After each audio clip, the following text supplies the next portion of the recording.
স্বাধীনতার পর দেশের মানুষ ভেবেছিল শোষণ ও বৈষম্যমুক্ত একটি দেশ হবে, কিন্তু বাস্তবে তা হয়নি। আহত করা হয়েছে তার চেয়ে অনেক বেশি। এমন স্বতঃস্ফূর্ত আন্দোলন আমরা আর অতীতে কখনো দেখিনি।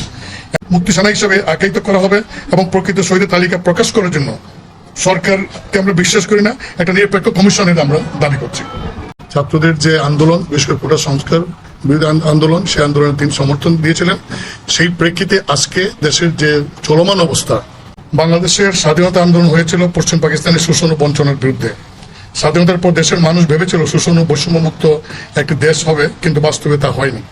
কোটা সংস্কার আন্দোলন একটি অরাজনৈতিক অধিকার আদায়ের আন্দোলন হলেও এটি ছাত্রদের মধ্যে সীমাবদ্ধ আন্দোলন ছিল না। এক পর্যায়ে এটি ছাত্র জনতার আন্দোলনের রূপ নেয়। দীর্ঘদিনের শোষণ, বঞ্চনা, গণতন্ত্রহীনতায় মানুষের মধ্যে একটা চাপা খুব বিরাজ করছিল। শিক্ষার্থীদের অহিংস আন্দোলনের উপর অত্যাচার শুরুর পর থেকে তাদের রক্ষা করার জন্য জনগণ তাদের সাথে রাস্তায় নেমে আসে। ছাত্রদের উপর নিষ্ঠুর নির্যাতন, অসংখ্য ছাত্রকে হত্যা করা হয়েছে, আহত করা হয়েছে তার চেয়ে অনেক বেশি।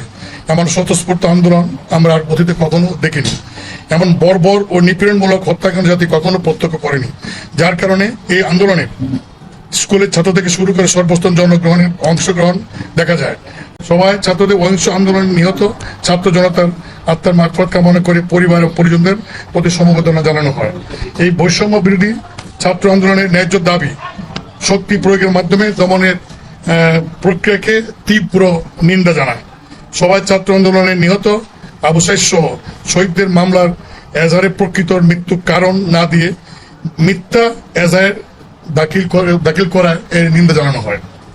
নিহত ছাত্রছাত্রী বীর সেনা মুক্তি সেনা হিসেবে আখ্যায়িত করা হবে এবং প্রকৃত শহীদের তালিকা প্রকাশ করার জন্য সরকারকে আমরা বিশ্বাস করি না, একটা নিরপেক্ষ কমিশনের আমরা দাবি করছি।